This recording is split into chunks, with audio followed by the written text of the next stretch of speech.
Okay, hola, buenas noches a todos. Bueno, muchas gracias por unirse hoy a la reunión de nuevo. Vamos a comenzar con el tema de hoy, que habla de estenosis benignas, gastrointestinales y la dilatación con balón y colocación de stent. Ok, Dr. Son, go ahead. Buenas noches, Andrea Alfaro y Manuel Celadón. Hoy el tema es estenosis benignas gastrointestinales superiores, dilatación con balón y colocación de stent. First, let's briefly review the technical steps in balloon dilation in benign upper GI strictures. Actually, the technical steps are almost same as esophageal balloon dilation, except a few technical steps. For example, a 2 or 3 week interval has been suggested as the minimum safe time between surgery and dilation. Revisemos brevemente los pasos técnicos en la dilatación con balón de las estenosis benignas gastrointestinales. Los pasos técnicos de las dilataciones con balón superior gastrointestinales son casi que iguales a la dilatación con balón esofágico, excepto algunos pasos. Primero y más prominente, que se debe esperar un intervalo de 2 a 3 semanas. Es sugerido el tiempo seguro mínimo entre la cirugía y la dilatación. Dr. Celadon and Dr. Alfaro, what's your opinion? Do you agree with this opinion? 2 to 3 weeks are necessary for safe period? What's your opinion? Andrea, if you want, go ahead. Oh, yeah. Let's see. After surgery, we usually wait, yes, about 3 weeks. 3 weeks. Yes. Okay. I think, in my opinion, I would think that, yeah, it makes sense to wait a little bit for I think it's important to take one thing into consideration, the nutritional status of the patient, because sometimes when patients are not nutritionally in the best situation, we have to maybe wait a little bit more time because they don't scar, their tissue is not as strong. Sure. Because it can rupture the anastomosis. So some surgeons are worried about the possibility of rupture or tear of the anastomosis. That's why they wanted us to wait 2 to 3 weeks. And second different thing is that a coil catheter is more frequently needed because they are long distance from the mouth compared with the esophageal strictures. El segundo punto es que con mayor frecuencia se necesitan catéteres coil de mayor longitud por la larga distancia que hay desde la boca comparada con las estenosis en el esófago. Here you can see this is a coil catheter.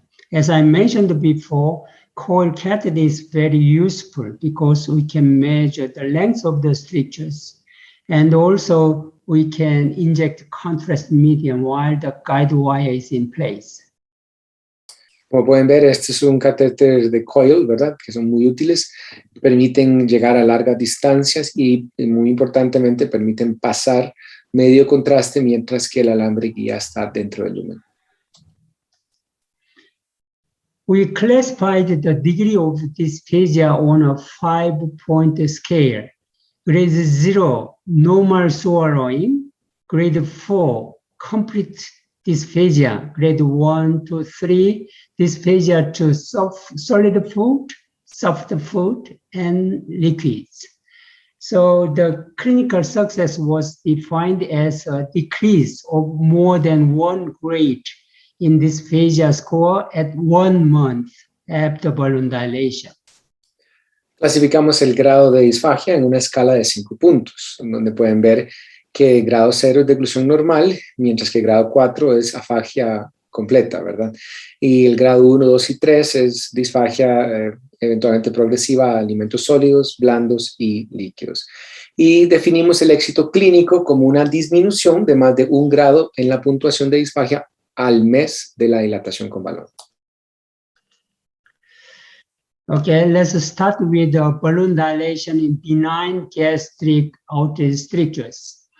Benign strictures of the gastric outlet are not uncommon in clinical practice, and these may have several etiologías, including anastomotic strictures after gastric surgery, peptic ulcer, corrosive injury, and strictures secondary to intervention and Crohn's disease. Surgical revision is indicated for the patient with benign gastric outlet strictures and who do not respond to conservative medical treatment. What's your opinion, Dr. Ceredon and Dr. Alfaro?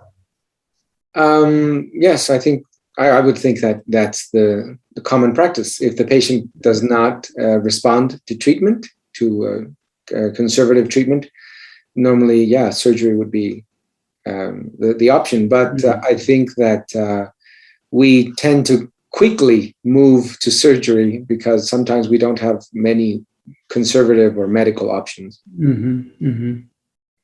Dr. Alfaro, have you ever treated benign gastrointestinal strictures with the use of balloon or stent? Yes, but most of the dilations that I have done, there have been post-ESD patients, post-endoscopic resection, and maybe one for peptic disease.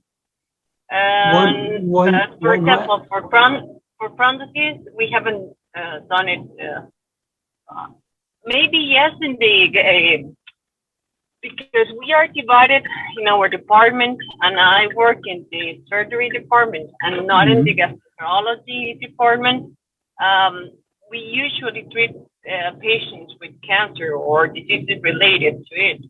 So I have done dilations post-ESD or post-surgery.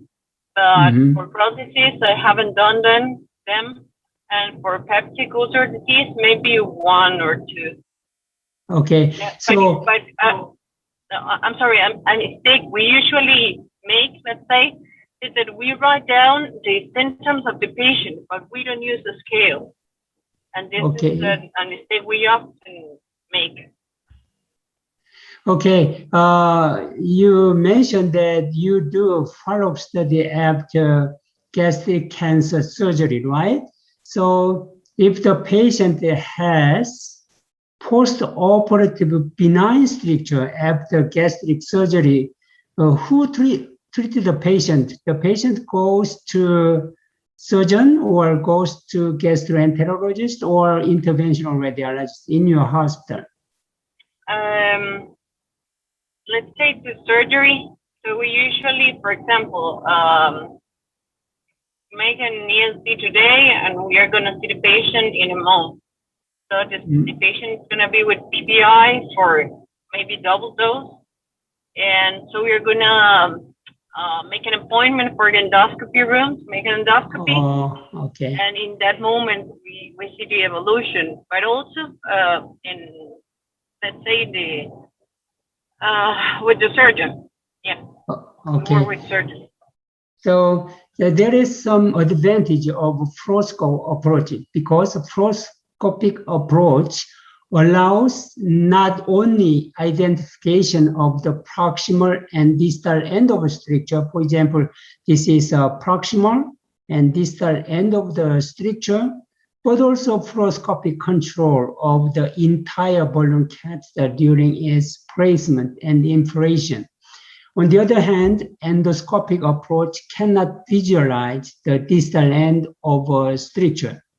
So many of gastroenterologists in Korea asked the question to me a long time ago.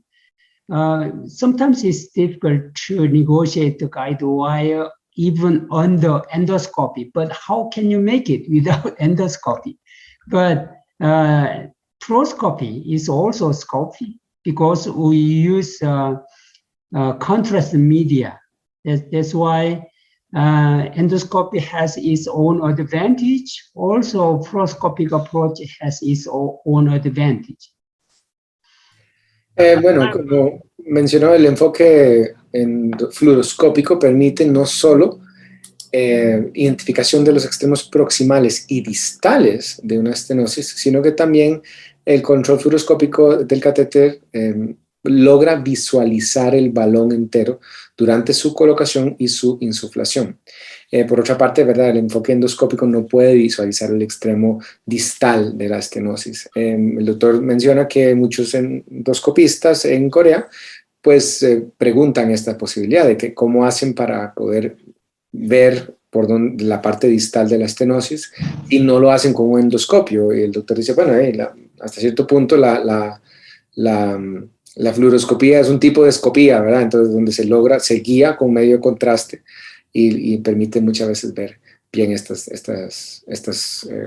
tortuosidades. Yeah, we don't always, I'm sorry, we don't always do it in the fluoroscopy room, but it is available. So, and it's pretty near. I mean, the endoscopy room and the fluoroscopy room, they're quite near. So if I have any doubt, or is the first time we see a patient, let's say the colleague send the patient to us, yeah, we usually have a fluoroscopic image. Okay, and then this table shows our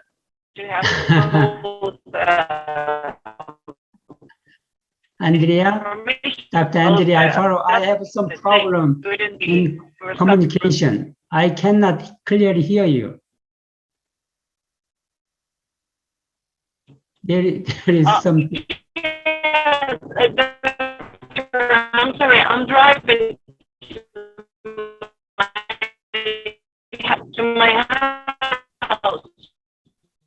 No, I cannot hear you. Probably we can have time for question. Okay. This table shows our I'm result. sorry, I'm driving. I'm on my way home. I'm almost there. Okay. In balloon dilation for benign upper GI strictures, including post-operative strictures and gastric conduit stricture, Crohn's disease, peptic stricture, and adhesive strictures. Here you can see the technical success rate and the clinical success rate are from 83 to 100%, but recurrence rate from 12 to 88%, and complications from 17 and 12 to 50%. You can see the result of balloon dilation for gastric conduit strictures are worst. So Dr. Seredon, please look at the number of patients, just the 5, 6, and 10, but all the manuscripts were accepted by high-ranked journals because it is not that common to have this kind of strictures. That's why if you have more than 20 patients, probably it will be easy for you to write a paper and to publish. And my idea is that now you know Dr. Gamboa and also Dr. Hotam, and then you can gather some cases together regarding the peptic stricture, Crohn's disease. It's easy. What? Okay, what's your opinion? Well, that sounds very, very nice. I hope we can do that one day. That'd be great. And yeah, you're right. I hadn't actually paid attention to the number of patients. So do I translate? Esta tabla muestra los resultados de la dilatación con balón de las estenosis benignas del tracto gastrointestinal, incluyendo estenosis postoperatorias del conducto gástrico por enfermedad de Crohn, enfermedad péptica, ácido péptica y estenosis adhesivas. Y pueden ver que las tasas de éxito técnico y clínico iniciales son del 80 al 100%, son bien altas. Sin embargo, las tasas de recurrencia son de un 12 hasta un 88%. Y las tasas de complicaciones van como hasta el 50%. Los resultados clínicos de las estenosis, como pueden ver, del conducto gástrico realmente son las peores. Entonces, lo importante es notar la poca cantidad de pacientes que hay, por lo que una serie pequeña, pero por lo menos de unos 20 pacientes, podría ser suficiente para un artículo o alguna publicación interesante, que podría ser aceptada en casi que cualquier revista. In 2005, we reported our experience with balloon dilation in 17 patients with post-operative strictures. The underlying reason for surgery was gastric cancer in 14 patients and peptic ulcer perforation in 3 patients. And the location of strictures were at the gastrojejunostomy site in 12 patients and gastroduodenostomy site in 5 patients. En el 2005 reportamos nuestra experiencia con la dilatación con balón en 17 pacientes con una estenosis postoperatoria. Las lesiones para la cirugía fueron cáncer gástrico en 14 pacientes y una perforación de una úlcera péptica en 3. La localización de las estenosis estaba en el sitio de la gastrojejunoanastomosis en 12 pacientes y en el sitio de una gastroduodenoanastomosis en 5 pacientes. Here is an example of gastrojejunostomy site stricture. Here you can see severe stricture before balloon dilation and waist deformity at 15 millimeter balloon catheter and disappearance of the waist deformity during balloon dilation and opening of the lumen immediately after balloon dilation. Este es un paciente con una estenosis en el sitio de una gastrojejunoanastomosis. Aquí pueden ver una estrechez severa con una deformidad en cintura. En la siguiente imagen, en el catéter, en el balón, ¿verdad? De 15 milímetros y la desaparición de la deformidad con el tiempo. Y al ensanchar el lumen, bueno, y dilatarse, inmediatamente después de la dilatación del globo pueden ver el paso del medio contraste sin inconveniente. Here's another example. You can see almost complete obstruction at the gastrojejunostomy site. And also we used a 20 millimeter balloon catheter. This is 1 month follow-up. Excellent result. Este es otro ejemplo de una estenosis en un sitio de una gastrojejunoanastomosis. Aquí pueden ver la obstrucción casi completa antes de la dilatación del balón. Y pueden ver que utilizamos un balón de 20 milímetros y el control. Un mes después de la dilatación del balón, ve un paso bastante bueno del medio contraste. So when there is a severe stricture, first we use a small size balloon like a 12 or 15. But in this patient, we use the 15 millimeter balloon catheter and then 20 millimeter balloon catheter at the same sitting. And here you can see before, immediately after, and 1 month after balloon dilation. Cuando una estenosis es severa, primero utilizamos un balón de diámetro más pequeño. El primero es de 15 milímetros y luego usamos uno de 20 milímetros. Todo dentro del mismo procedimiento. Y pueden ver aquí los estudios de vario obtenidos inmediatamente después y un mes después de la dilatación muestran apertura del lumen con buen paso del medio. During the mean follow-up of 14 months, recurrence occurred in 2 of 17 patients, 12%, 9 to 15 months after dilation. The diameter of balloon catheters were 15 millimeters in 2 patients and 20 millimeters in 14 patients and 25 millimeters in 1 patient. And guiding sheaths was needed in 5 patients and endoscopy in 1 patient.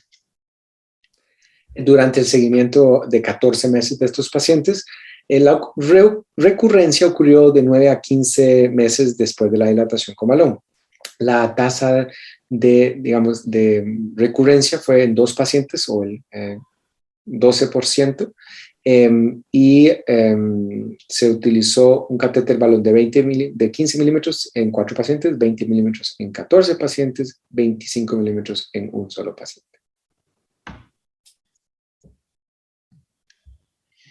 And in the same year, we reported our experience with the stent placement in 8 patients with a post-operative stricture refractory to balloon dilation.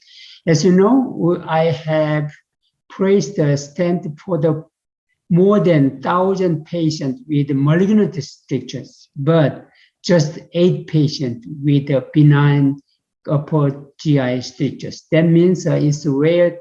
There is no big room for stent placement, but also stent placement will be effective in selective patients. I will show you what were the indications.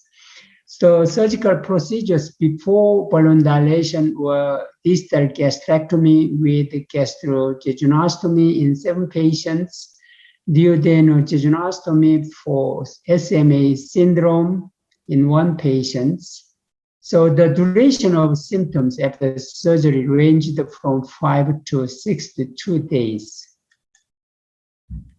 Ese mismo año reportamos nuestra experiencia con la colocación de stents en 8 pacientes. Como he mencionado, yo he colocado más de 1,000 stents en pacientes por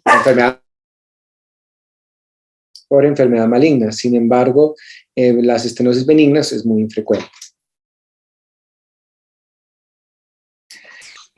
Como pueden ver aquí, colocamos en los pacientes con enfermedad benigna, se les tuvieron estenosis por gastrectomía distal de la gastrojejunoanastomosis en 7 pacientes y una duodenojejunoanastomosis por un síndrome de la arteria mesentérica superior en 1 paciente.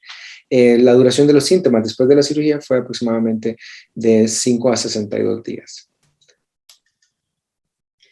Here is an example. In this patient with distal gastrectomy with gastrojejunoanastomosis anastomosis for gastric cancer, you can see almost a complete obstruction.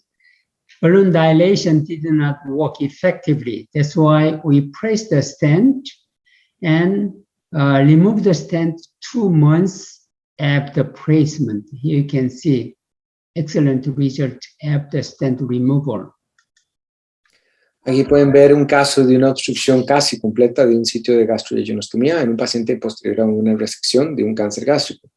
Como pueden ver, la dilatación no tuvo mucho efecto y no hubo paso del medio de contraste. Entonces colocamos un stent, el cual se retiró a los 2 meses. Y como pueden ver el control, hay un paso bastante adecuado del medio de contraste.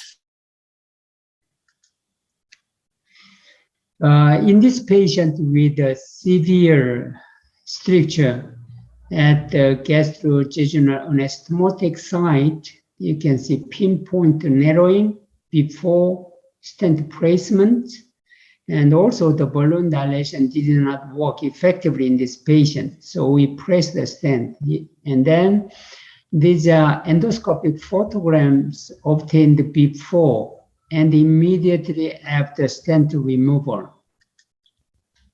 Aquí hay otro ejemplo de un paciente que tuvo una estrechez posterior a una gastrojejunoanastomosis. Como pueden ver, el casi filiforme, el paso de medio contraste en un punto muy pequeño.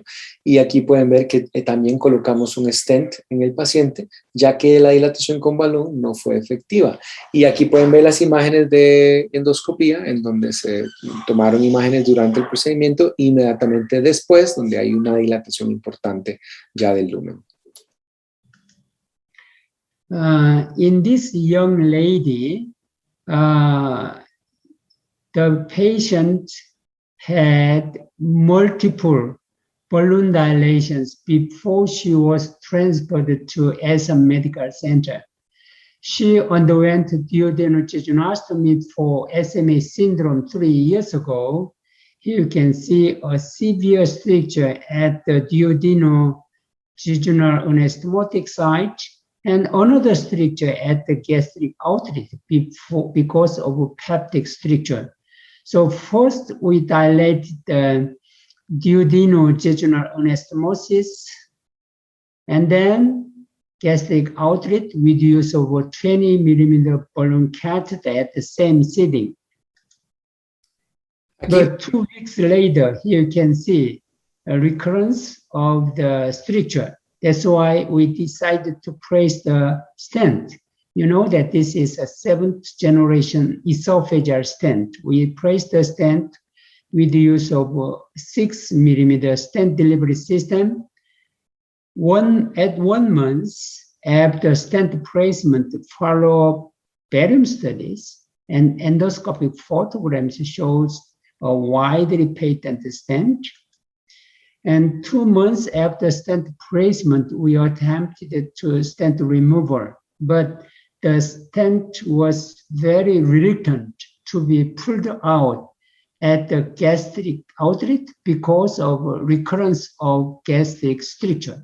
That's why after dilation of the gastric peptic ulcer stricture, we were able to remove the stent.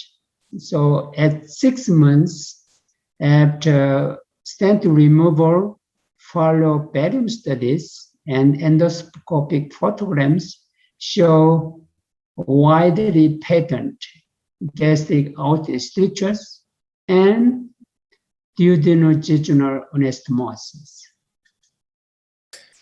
Ok, aquí hay otro ejemplo de una paciente joven que se le había realizado varias dilataciones con balón antes de que se refiriera al centro médico Asan, nuestro hospital.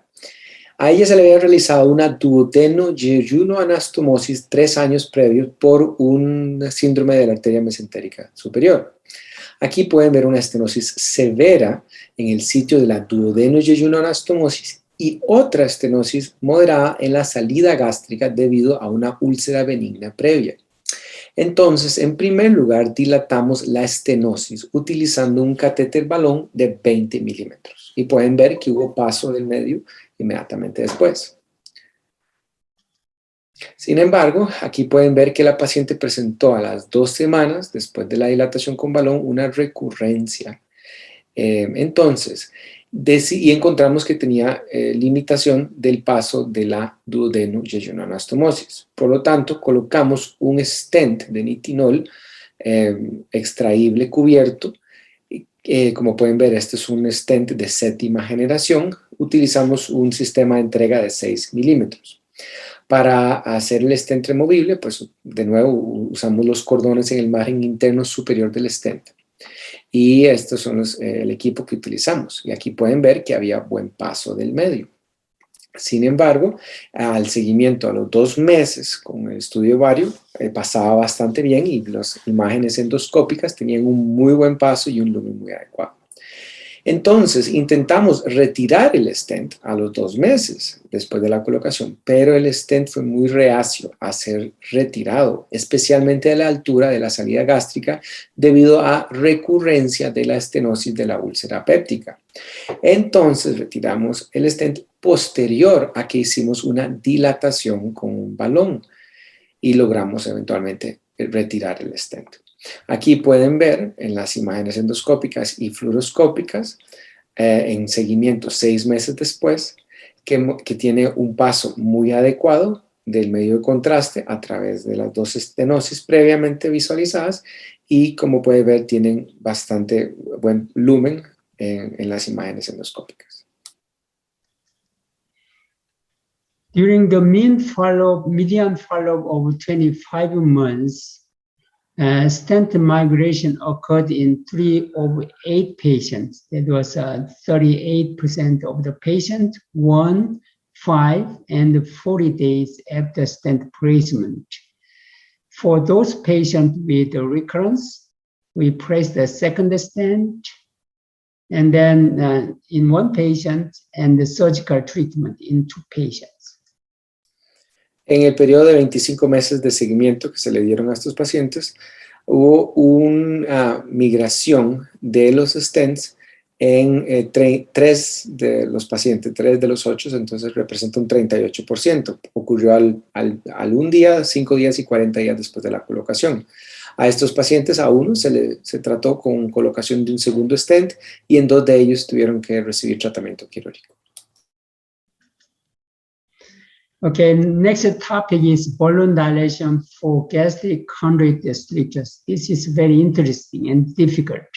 Unlike ordinary post-operative strictures at the anastomotic site, the strictures at the gastric conduit after esophagectomy with the esophagogastroanastomosis was relatively long, ranging from 1.5 to 5.0 centimeters. Bueno, el siguiente tema es la dilatación con balón de las estenosis del conducto gástrico. Estas son muy complejas e interesantes porque en contraste con las estenosis posoperatorias de sitios anastomóticos más bajos, las estenosis en el conducto gástrico después de una esofagectomía con esófago gastroanastomosis son relativamente largas, que pueden ir desde 1.5 centímetros hasta 5 centímetros de longitud. Dr. Alfaro and Dr. Ceredon and Dr. Gamboa, have you ever seen this kind of patient with gastroduodenal conduit stricture? I have seen a patient with a stenosis of the anastomosis after an esophagectomy, yes, but I don't remember it being a long. I remember talking to the surgeon who did it, and I don't remember it being very long. I remember it being very like hourglass. So okay, so that's a good point. So I'll show you. For example, gastric conduit stricture is different from anastomosis stricture. Gastric conduit stricture means this is a gastric conduit, right?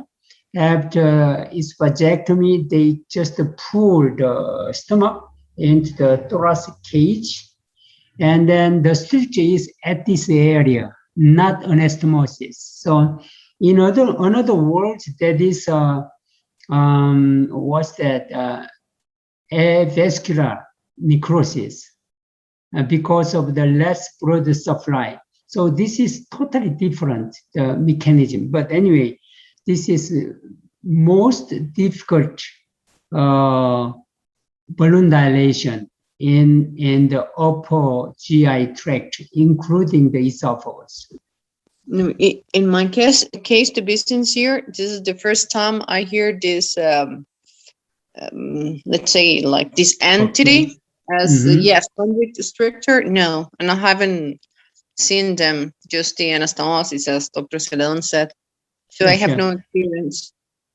So that's why we had just 10 patients.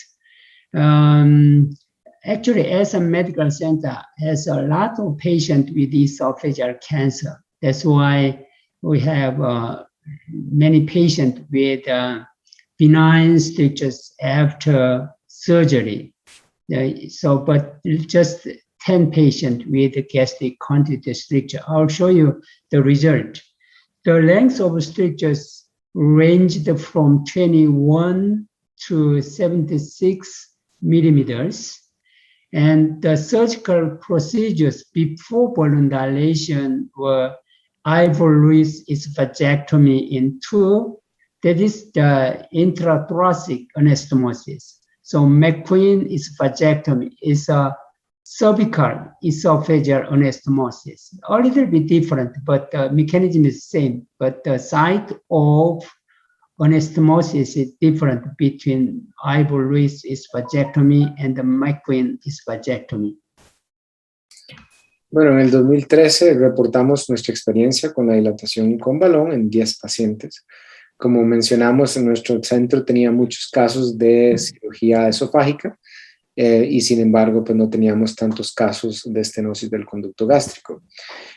Como pueden ver, de los 10 pacientes que teníamos, 8 de los pacientes se les realizó una esofagectomía de McCowan y solo a 2 de ellos se les hizo una esofagectomía de Ivor-Lewis, la cual es una esofagectomía un poco más alta a nivel cervical. es un poco distinta a la anastomosis, por ende, pues es un poco, el sitio de la estenosis o de la estrechez es diferente también. In this patient with repeated balloon dilation for gastric conduit stricture, here you can see stricture, but eventually we used the 25 millimeter balloon catheter because of the frequent recurrences after balloon dilation using 20 millimeter balloon catheter. But here you can see strictures from here to there. And then this is after balloon dilation. Este paciente es un paciente que requirió varias dilataciones con balón por una estrechez del conducto gástrico. Aquí pueden ver que la estenosis es muy larga y muy ajustada y antes de la dilatación con balón, y que cuando estábamos haciendo la dilatación pueden ver que tiene múltiples puntos de estenosis, ¿verdad? Y ya una vez que el balón logró insuflarse adecuadamente, lo utilizamos de hecho inclusive un catéter balón de 25 milímetros. Y pueden ver aquí en la última imagen el paso del medio de contraste bastante bien, posterior a la dilatación. As for the complications, you can see also I mentioned that 2 patients showed rupture, but you can see a gastro-respiratory fistula in 2 patients after balloon dilation. So we used the stent placement for these 2 patients with fistula formation. That was complications that we didn't expect it. But anyway, intramural rupture in 3 patients, the recurrence rate was 88%. Who needed repeated balloon dilation in 6 patients and stent placement. En cuanto a las complicaciones, pues podemos ver que fístulas gastrorespiratorias se desarrollaron en 2 pacientes y estos se trataron con la colocación de un stent temporal. Bueno, entonces debido a esta complicación la tasa de éxito clínica fue solamente un 80%. Durante el seguimiento que se le dio a estos pacientes de 33 semanas, tuvieron recurrencias de hasta un 88%, por lo que 6 pacientes requirieron dilataciones repetidas con balón y uno de ellos inclusive ocupó la colocación de un stent. In 2013, we reported our experience with the stent placement in 5 patients with gastric conduit strictures.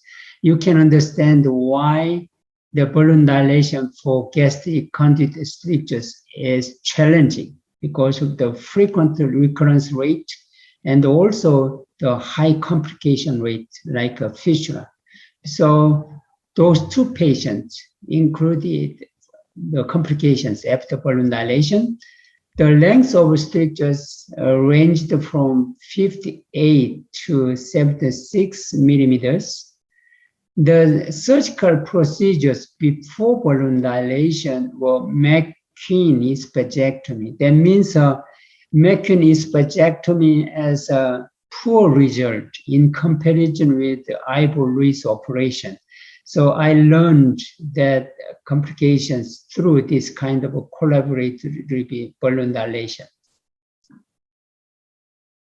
Bueno, en el 2013 reportamos nuestra experiencia con la colocación de stents en 5 pacientes con estenosis del conducto gástrico. Como pueden imaginarse, pues estos son pacientes que muchas veces progresan a stent por el hecho de que tienen alta recurrencia con dilatación de balón. Las indicaciones para la colocación del stent fueron estenosis con fístulas gastrorespiratorias en 4 pacientes y pues como acabamos de mencionar, 2 de estos pacientes con la dilatación estaban incluidos en este trabajo. Pues la fístula, como pueden ver, se desarrolló después de la dilatación, ¿verdad? Y fue una estenosis refractaria a la dilatación con balón en uno de los pacientes. Todos los pacientes curiosamente tenían una esofagectomía de McCowan, que de hecho se utiliza un enfoque toracoscópico asistido con robot, pero como aprendí Esta técnica tiene una alta tasa o mayor tasa de estrechez y de complicaciones. Here is an example. Here you can see a gastric conduit structure with a gastro-respiratory fissura between the gastric conduit and right bronchus. So actually this is a stomach, but the proximal end of the stomach is collapsed because of the structure. There's a vascular necrosis or something like that. That's why the result is not that good. And also the balloon dilation can cause rupture or fissura. That's why in this patient, we place the stent and then you cannot see the fissura because the stent sealed off the fissura after stent placement and after stent removal. Este es un paciente con una estenosis del conducto gástrico. Aquí pueden ver cómo tiene una fístula entre el conducto gástrico y el bronquio derecho posterior a la dilatación. Como pueden ver, esta parte toda estrecha, ese es el estómago, nada más que por necrosis avascular, pues tuvo muy mal resultado. Entonces el paciente desarrolla esta fístula posterior a la dilatación y entonces tuvimos que colocar un stent. Como pueden ver, aquí está el stent colocado y completamente sella la fuga.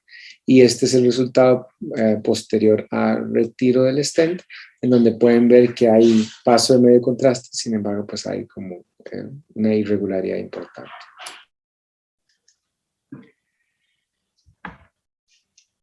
So after elective removal of the stent, 4 months after stent placement, you know that we usually remove the stent 2 months after stent placement, but in patients with gastric conduit strictures, we needed 4 months because of the delayed closure of the fissura. And the fissura was sealed off in 3 or 4 patients, but the fissura was persistent even after stent removal 4 months after placement, and who needed a second stent placement. Después del retiro electivo del stent, 4 meses después de la colocación, les recuerdo que la mayoría de las veces retiramos el stent 2 meses posterior a la colocación. Es un periodo de tiempo adecuado. Sin embargo, estas estenosis son tan complejas y tan difíciles que los dejamos 4 meses. Pero bueno, posterior al retiro del stent, 4 meses después, las estenosis mejoraron en todos los pacientes y la fístula se selló en 3 de los 4 pacientes. Pero hubo un paciente que persistió con una fístula respiratoria, por lo que se tuvo que manejar con la colocación de un segundo stent. I'd like to move on to the next topic, balloon dilation in gastroduodenal Crohn's strictures. Gastroduodenal involvement of Crohn's disease is being increasingly reported in 20% of endoscopic and up to 40% of histologic examinations. Only 4% of patients with gastroduodenal Crohn's disease have recognized the clinical symptoms. Do you do any procedures for Crohn's disease, Dr. Alfaro and Dr. Celedon? Probably Crohn's disease is more common than in Western countries, than Asian countries. Yes. And well, in my case, I usually don't see these patients because they are seen in the gastroenterology service. And, okay. But yeah, we haven't had like, or I don't remember hearing about patients. Yes, we needed an endoscopic dilation of the upper I'm sorry. Yeah, I would also say that, yeah, we don't see that many Crohn's disease because we work in the cancer detection center. So we basically focus more on cancer, not so much on benign disease. So that's why we don't see so much Crohn. But yeah, I've also not heard of a lot of stenosis of upper gastrointestinal. Yeah, because not the upper tract. Yeah, it's not so common for at least I haven't heard it, but of course we don't hear that much of it either. So okay. So, so me gustaría hablar de las estenosis de la salida gástrica causadas por enfermedad de Crohn. El compromiso gastroduodenal de la enfermedad de Crohn se ha ido reportándose con mayor incidencia recientemente, hasta en un 20% de los exámenes endoscópicos y hasta en un 40% de los análisis histológicos. Sin embargo, solo 4% de los pacientes con enfermedad de Crohn gastroduodenal eventualmente desarrollan síntomas clínicos reconocibles. In 2011, we reported our experience with balloon dilation in 5 patients with gastroduodenal Crohn's disease, just 5 patients. The Crohn's disease also involved the small bowel and the colon in all 5 patients. En el 2011 reportamos nuestra experiencia con la dilatación con balón en 5 pacientes, solo 5 pacientes con una estenosis en el duodeno. La enfermedad de Crohn también comprometía el intestino delgado y el colon en todos estos pacientes. Here is an example. You can see a pyloric stricture due to Crohn's disease, and we used balloon catheter here, and then also a good result after 1 month after balloon dilation. Pueden ver aquí el caso de un masculino con enfermedad de Crohn y una estenosis de la salida gástrica. Aquí pueden ver que se le hizo una dilatación con balón, donde pueden ver aquí la estrechez inicial y luego ya la insuflación adecuada del balón.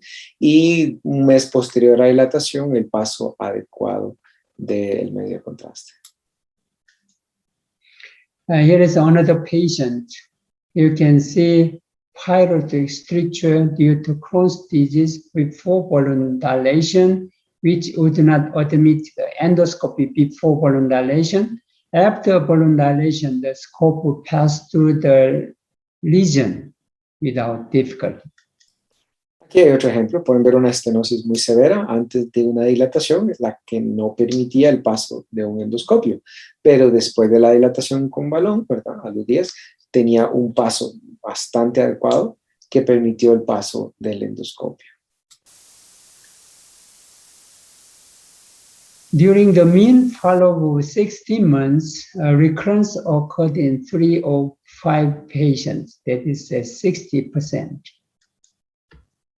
Durante el seguimiento de 16 meses que se le dieron a estos 5 pacientes, la recurrencia ocurrió en 3 de estos 5 pacientes, que es un 60% de recurrencia.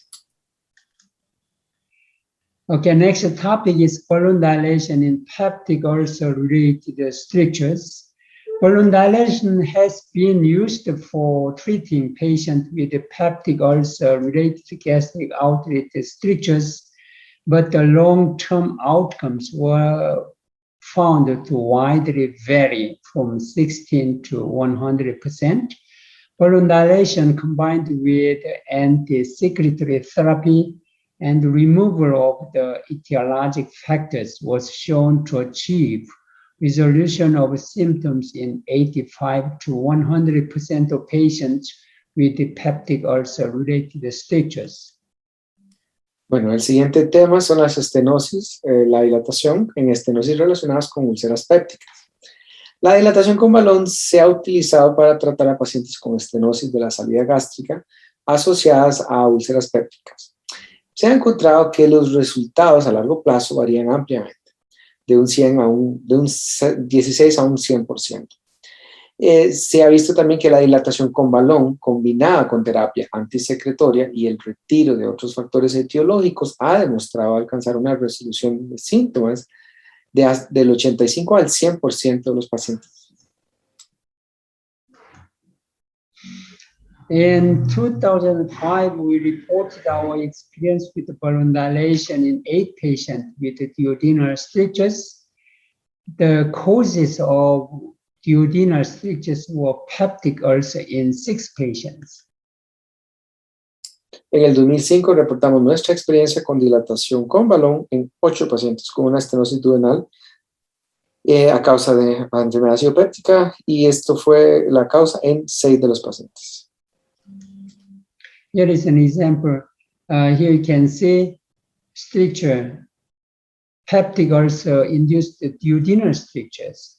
And we used the 8 millimeter balloon catheter because of tight and severe stricture. Even though we used the 8 millimeter balloon catheter, here you can see waist deformity at 8 millimeters. In that case, you should be careful. Don't use 15 millimeters from the beginning. Also, it's impossible to introduce a 15 millimeter balloon catheter in this small and pinpoint narrowing. And then 12 millimeter balloon catheter and 15 millimeter balloon catheter. And also 1 year follow-up study shows excellent result. And this is before and 1 year after balloon dilation. Ok, este es un paciente que presenta una estenosis a nivel de duodenal y tiene una estenosis muy estrecha, muy pequeñita, por donde logró pasar entonces apenas logró pasar el catéter. Entonces pudimos dilatar primero con un catéter balón de 8 milímetros. Entonces hay que tener cuidado de no ir de un solo al balón de 15 milímetros por el peligro de ruptura. Pueden ver aquí donde pasamos del balón de 8 al balón de 12 milímetros y finalmente utilizamos el balón de 15 milímetros. Y pueden ver un año posterior a la dilatación, donde hay muy buen paso del medio de contraste. Y esta es la imagen antes de la dilatación y posterior a la dilatación. Oh, I have a question.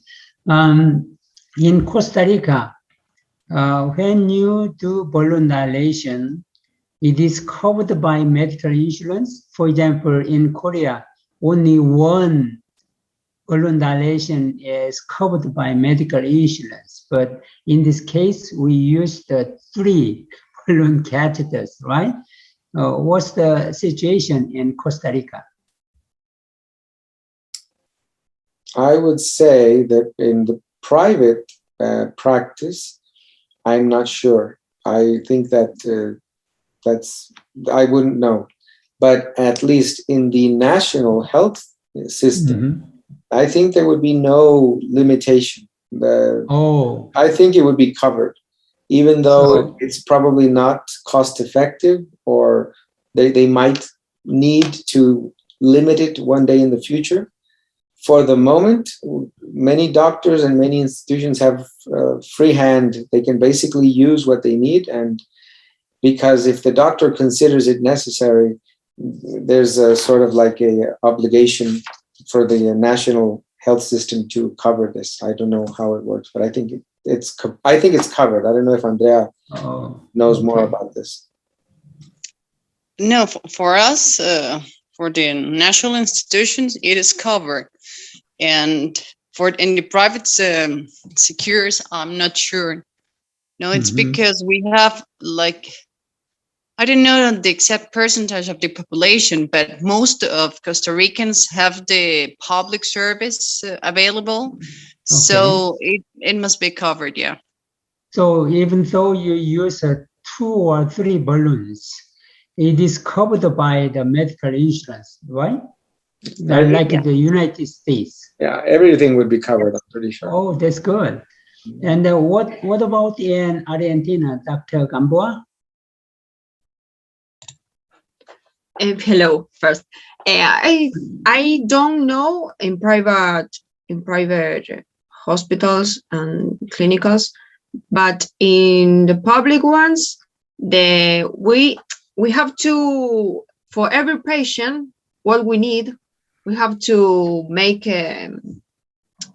I don't know how to say pedido o solicitud. Yes, we have to solicit. We have to ask. We have to yes, make a requisition form. Yeah, exactly. So that we have to wait until they give us what we need, and then we can do it. I see. But we reuse some balloon. Yes, we have to sterilize and then use it again. Sterilization. Okay, thank you. And then during the mean follow-up of 13 months, recurrence occurred in 2 of 7 patients. As for the complications, rupture occurred in 1 patient. I'll show you. Pues en cuanto al seguimiento, podemos ver que recurrencia ocurrió en 2 de los 7 pacientes, que fue casi un 30% de recurrencia, y complicaciones tuvimos una ruptura en 1 de los 8 pacientes. Here is the case of population. In these cases with stricture at the duodenal bulb area, we used the 20 millimeter balloon catheter from the beginning because that was a mild stricture. But here you can see extravasation of contrast media. Fortunately, I saw it. I did the procedure, but I saw the contrast media. Here you can see before balloon dilation, we used the water-soluble contrast media. But after balloon dilation, most of the contrast media passed through the jejunum, but just extravasation. So I asked the surgeon, this patient had a population, and reported to not surgeon, to the GI physician. Also, he reported the population to surgeon. And then she underwent emergent subtotal gastrectomy with jejunostomy anastomosis because of peritonitis.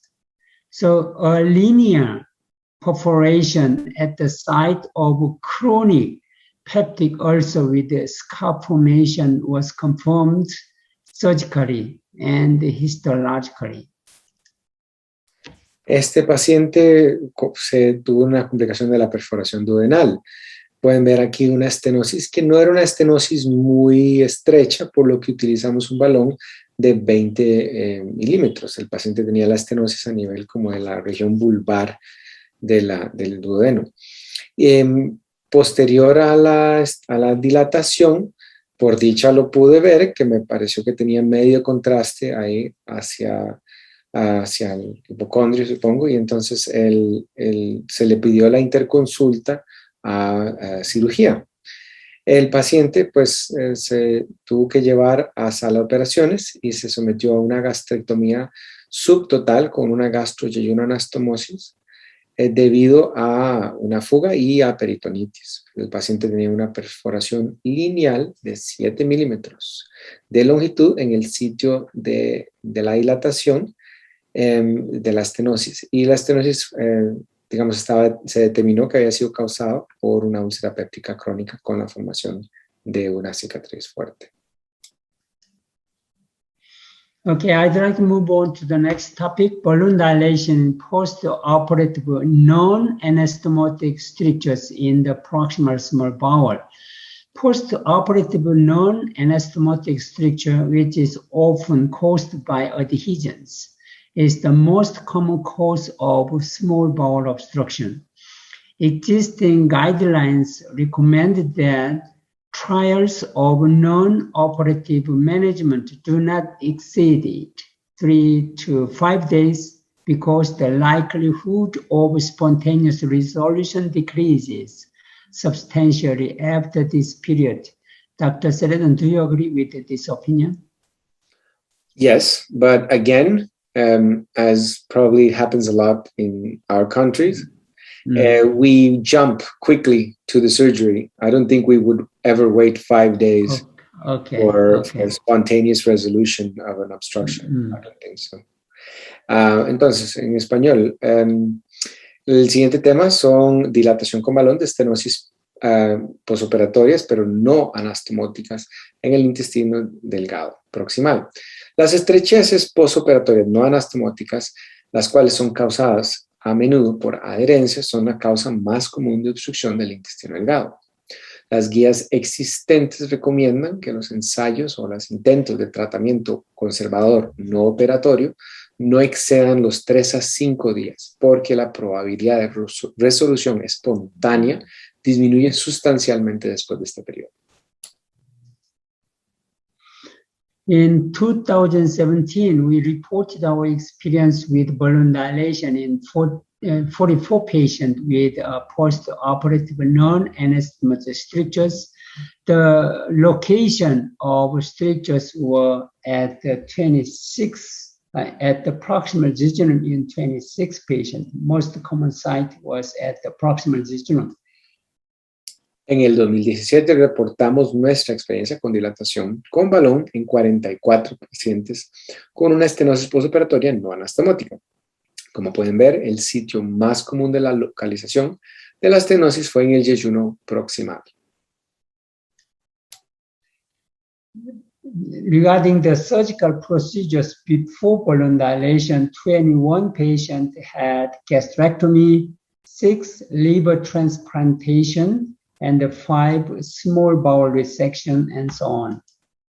En cuanto a los tipos de cirugías abdominales, pues 21 pacientes se sometieron a una gastrectomía, 6 a un trasplante de hígado, 5 a una resección de intestino delgado, etc. Pueden ver. The median duration from the abdominal operation to small bowel obstruction ranged from 4 to 120 days. El intervalo mediano del momento de la obstrucción a la cirugía fue de 4 a 120 días con un promedio de 23 días. Here is an example. In this patient with a post-nephrectomy adhesion, you can see stricture before balloon dilation and widening of the stricture after balloon dilation. Aquí pueden ver un ejemplo de un paciente que tuvo una adherencia posterior a una nefrectomía. Y aquí pueden ver en la primera imagen la estenosis, un sitio con un paso dificultoso del medio de contraste. Y en la última imagen pueden ver el paso adecuado del medio posterior a la dilatación.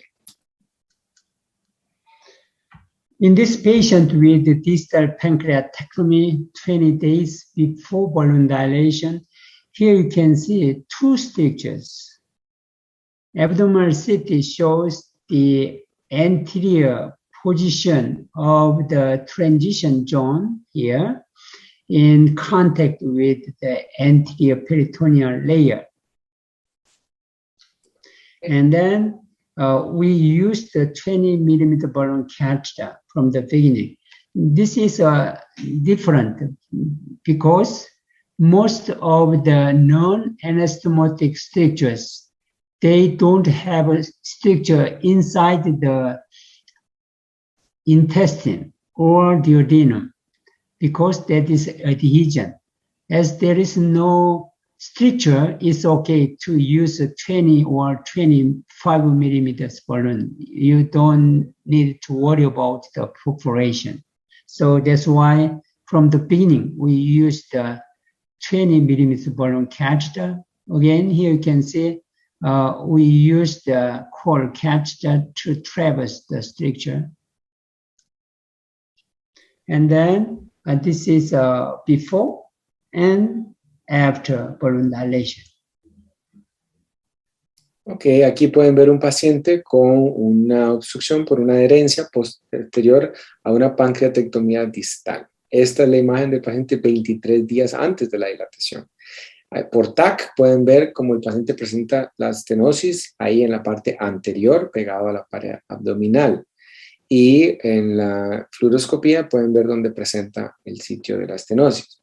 Entonces utilizamos un balón de 20 milímetros para hacer la dilatación de la zona, como pueden ver, y el estudio de postcontraste de cuando se pasó el medio de contraste, puede haber una mejoría en la estenosis con paso de medio de contraste. During the mean follow-up of 47 months, the recurrence occurred in 27%. Durante el periodo de seguimiento de 47 meses, ocurrió recurrencia en 27% de los pacientes. And 77% had a single stricture, and 23% had multiple strictures. So the procedure time from guide Y insertion to withdrawal ranged from 21 to 47 minutes. So less than 1 hour. Aquí pueden ver que de los casos hubo estenosis simples en 77% de los casos y estenosis múltiples en 23% aproximadamente.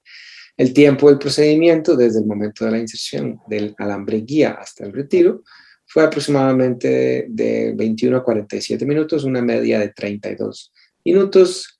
Como pueden ver, un tiempo menor a 1 hora para este procedimiento. This is a flow diagram showing the result in 44 patients. Here you can see 44 patients and 32 patients were treated by balloon dilation. The other patient by surgery or stent placement or repeated balloon dilation. Pueden ver este flujograma donde están los resultados de los 44 pacientes. Como pueden ver, tuvimos éxito técnico en 39 pacientes con un éxito clínico en 32 pacientes. En los pacientes que tuvimos falla técnica, que fueron 5 pacientes, bueno, hubo falla clínica en 7 pacientes, los cuales se trataron con colocación de un stent metálico expandible, con etiologías o con una repetición de la dilatación con balón. En el caso de que tuviéramos falla técnica, pues también pueden ver ahí que se tuvo que repetir dilatación con balón, se llevó a sala de operaciones en varios pacientes y se le colocó stent en otros casos. Here are take-home messages. First, the fluoroscopic balloon dilation of benign upper GI strictures is safe and effective. However, using a balloon catheter larger than 20 millimeters diameter balloon should be careful in patients with peptic ulcer-related strictures because of the population. And temporary stent placement seems to be safe and useful in selected patients with benign upper GI strictures refractory to balloon dilation. Third, despite the high complication and recurrence rate in gastric conduit strictures, fluoroscopic balloon dilation and stent placement may be an attractive alternative to open surgery. Entonces, estos son los mensajes para llevar a casa. Primero, la dilatación fluoroscópica con balón de las estenosis benignas superiores gastrointestinales es un procedimiento seguro y efectivo. Sin embargo, sugerimos que los médicos deben tener cuidado al usar catéteres con un balón mayor a 20 milímetros de diámetro en pacientes con úlcera péptica crónica especialmente por el riesgo de perforación. Segundo, la colocación de un stent temporal parece ser seguro y útil en pacientes seleccionados con estenosis benignas gastrointestinales superiores refractarias a la dilatación con balón. Y, por último, que a pesar de las altas tasas de complicación y recurrencia, la dilatación fluoroscópica con balón y la colocación de stents pueden ser alternativas viables y atractivas a una cirugía abierta en el tratamiento de las estenosis del conducto gástrico. I have one question. You mentioned that the patients with Crohn's disease, they had stenosis of upper gastrointestinal, they had an upper gastrointestinal stenosis, but they also had like their intestine and the colon was also affected. So my question is there a very clear benefit of using balloon dilatation for this proximal stenosis if the patient has distal stenosis in the intestine farther down? Yes, because usually there are two symptoms. One is duodenal obstructions. Second one is a colon obstruction. So depending on their severity, you can use balloon dilation. So the 15-year-old young boy originally had a colon stricture. So I used the balloon catch that it was effective, but 2 years after the colonic balloon dilation, he had a stricture at the duodenum. That's why, not duodenum, is a pylorus. That's why he asked, I need balloon dilation because colon dilation was very effective. So depending on the severity, yes, balloon dilation is effective. Okay. Thank you. Okay. Any other questions or comment? Yes, I have a question. Okay. How many balloon dilation do you do before you decide that the stenosis is refractory to balloon dilation? What do you mean? How many balloon dilation? Oh, okay. Good question. Depending on the patient. For example, if the symptom recurrence period is longer than 6 months, we can repeat it many times. But if it is a frequent recurrences, like 3 weeks or 2 weeks, I don't like to repeat it more than 3 times. Okay. So in the case, I can place the stent instead of forced balloon dilation, because stent placement can prolong the duration of symptom improvement. You understand what I mean, right? Yes, yes. And you don't want to repeat it so early because you have more risk to the rupture? No, not necessarily. It's the critical point is symptom duration, and also the causes of strictures. For example, for the patient with anastommotic strictures after esophagogastrostomy or esophagojejunostomy, I'd like to repeat it several times, because you don't need to repeat it more than 5 times. I believe that, but in rarely some patient has recurrences. So regarding the esophagogastric anastommotic strictures or esophagojejunostomy strictures, there is no room for stent placement because balloon dilation is very, very effective.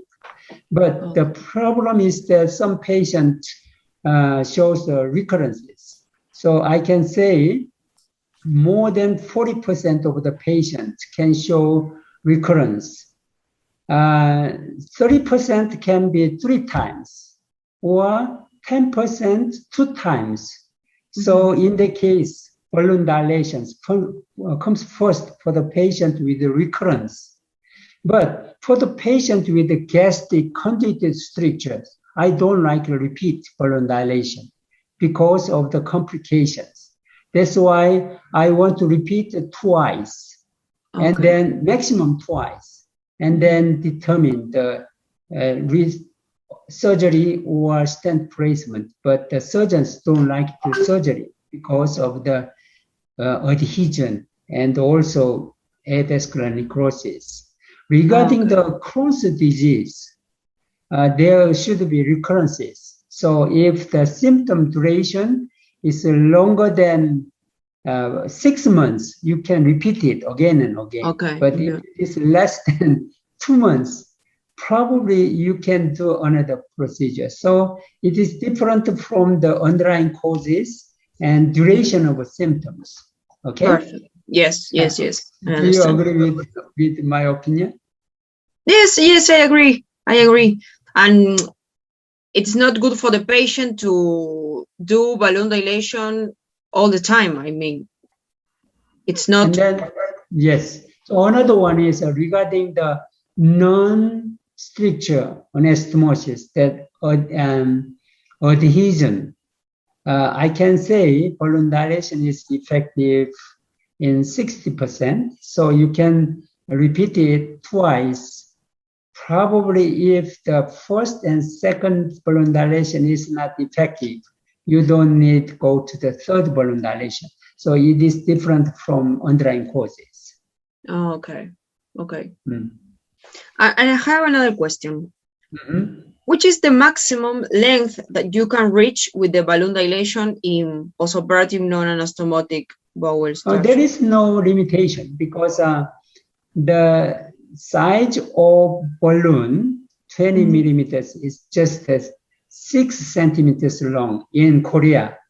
Long time ago, there was 8 centimeters, but 6 centimeters. In the case, you can dilate the distal part. For example, if the stricture is 10 cm long, you can use the distal part with use of a 6 centimeters long balloon, and then upper part. Yeah, as long as. Okay. But usually there is no long stricture regarding the benign stricture. It is less than 5. Usually there is 2.5 cm, the median. Okay. Good question. Okay. Thank you. Okay. I have a question, but it's a case I have that I'm thinking. It's not upper gastrointestinal, so I don't know if I could include it in the meeting. Do you think that would be okay, or you prefer? Yeah, sure. Okay. Well, then let me share you the case. A patient is a young patient, maybe 20-something years old. He is HIV positive, and apparently, maybe like 5 months ago, he presented to the hospital with a intestinal obstruction. The surgeons. I cannot see your case. Oh, I have. Are you seeing the image? No, probably you have the screen. Share screen. I shared screen. Can you see it, Sophia? Yes, No, yes, I can. Maybe you have to close your presentation. Oh, yes, I can see now. Okay. Okay, so this is just the first image. Well, I'll show you the story a little bit. Okay, so the patient is HIV positive, maybe like 5 months ago, or maybe a little bit more. He had an obstruction.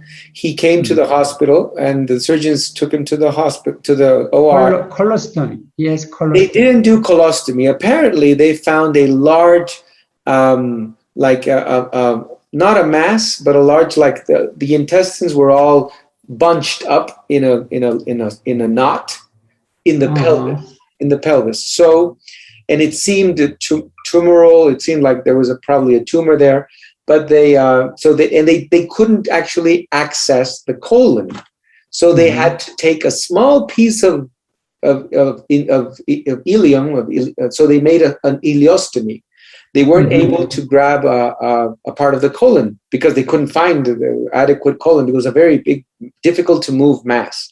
They were able to take a small piece of intestine. So they made a small ileostomy, and they left it at the inferior right iliac fossa.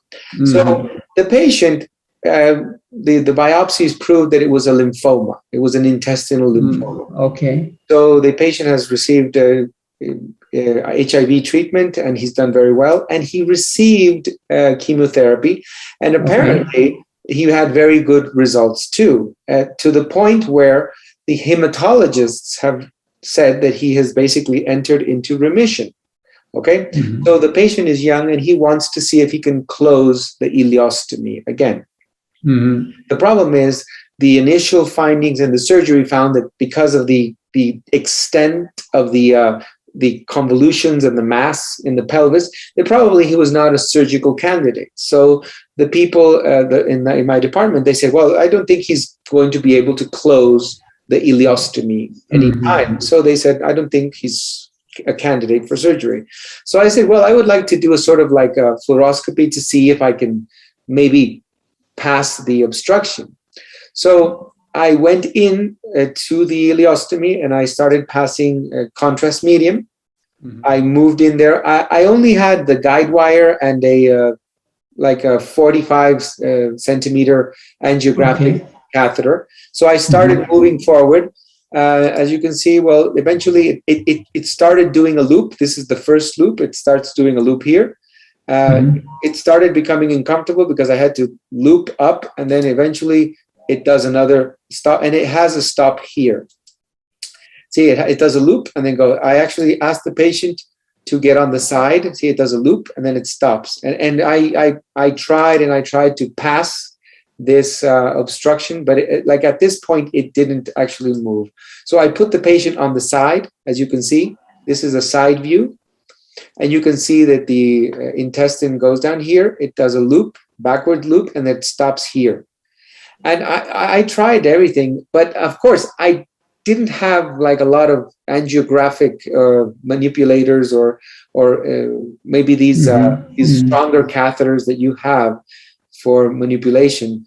But I stopped there. I couldn't go further on.